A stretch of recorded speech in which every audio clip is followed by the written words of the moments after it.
گناہوں سے بچنے کا آسان طریقہ کیا ہے؟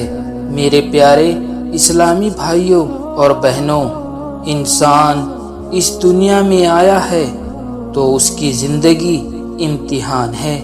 کبھی نفس کھینچتا ہے، کبھی شیطان پھسلاتا ہے، کبھی ماحول گمراہ کر دیتا ہے، لیکن اللہ تعالیٰ نے ہمیں گناہوں سے بچنے کے آسان طریقے بھی بتائے ہیں۔ سب سے پہلا طریقہ اللہ کی یاد۔ قرآن مجید میں اللہ تبارک و تعالیٰ فرماتے ہیں، سن لو، اللہ کی یاد سے دلوں کو اطمینان ملتا ہے۔ اسی لیے اسلامی بھائیوں، جب دل اللہ کی یاد میں جڑ جائے تو گناہ کرنے کا جی نہیں کرتا۔ اسی لیے نماز، تسبیح، تلاوت اور استغفار سے دلوں کو روشن کرو۔ دوسرا طریقہ، اچھے دوستوں کی صحبت میں رہو، کیونکہ نبی کریم صلی اللہ علیہ وسلم نے فرمایا، انسان اپنے دوست کے دین پر ہوتا ہے۔ اسی لیے اسلامی بھائیوں، خود کو دیکھو، تم کسے دوست بناتے ہو۔ اگر صحبت نیک لوگوں کی ہوگی تو گناہ سے بچنا آسان ہوگا، لیکن اگر صحبت بری ہوگی تو گناہ کی طرف کھینچاؤ ہوگا۔ اور تیسرا طریقہ نظر کی حفاظت ہے۔ گناہوں کی سب سے بڑی جڑ آنکھ ہے۔ نظر غلط جگہ پہ پڑے تو دل میں گناہ کا بیج پیدا ہوتا ہے، کیونکہ قرآن کریم میں آیا ہے، ایمان والوں سے کہہ دو کہ اپنی نظریں نیچی رکھیں اور اپنی شرمگاہوں کی حفاظت کریں۔ اسلامی بھائیوں، نظر کو کنٹرول کر لو گے تو بہت سے گناہ اپنے آپ سے دور ہو جائیں گے۔ چوتھا طریقہ، حلال روزی کمانا۔ حرام کمائی گناہوں کا دروازہ کھولتی ہے۔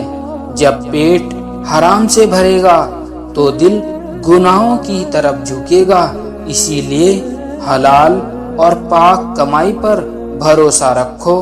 پانچواں طریقہ، توبہ اور استغفار کی عادت، کیونکہ نبی کریم صلی اللہ علیہ وسلم فرماتے ہیں، میں روز 70 بار سے زیادہ اللہ سے استغفار کرتا ہوں۔ اسلامی بھائیوں، اگر نبی کریم صلی اللہ علیہ وسلم بھی توبہ کرتے تھے تو ہمیں تو اور زیادہ کرنی چاہیے۔ گناہ ہو جائے تو فوراً استغفر اللہ کہو اور 2 رکعت نماز پڑھ لو۔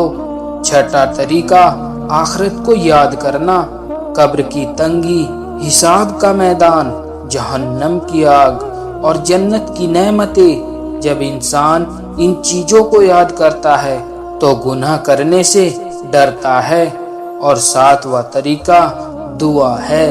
گناہوں سے بچنا اپنی طاقت سے نہیں بلکہ اللہ کی مدد سے ہوتا ہے، کیونکہ نبی کریم صلی اللہ علیہ وسلم دعا کیا کرتے تھے کچھ اس طرح سے، اے اللہ، میرے نفس کو اس کا تقوی عطا کر، اسے پاک کر، تو ہی اس کا سب سے اچھا پاک کرنے والا ہے، تو ہی اس کا مالک اور حاکم ہے۔ اسلامی بھائیوں اور بہنوں، گناہوں سے بچنا مشکل نہیں ہے۔ سچے دل سے اگر اللہ کی مدد چاہتے ہو تو اپنی نیت کو صاف کر لو، دل اللہ کی طرف موڑ لو، نماز کو پکا کر لو اور بری صحبت سے بچ جاؤ۔ یاد رکھو، گناہ میٹھا لگتا ہے لیکن اس کا انجام جہنم کی آگ ہے، اور اللہ کی اطاعت مشکل لگتی ہے لیکن اس کا انعام جنت ہے۔ اسی لیے اسلامی بھائیوں، آج سے ہم سب توبہ کریں اور اللہ سے دعا کریں کہ ہمیں گناہوں سے بچا لے اور اپنے نیک بندوں میں شامل کر لے۔ آمین۔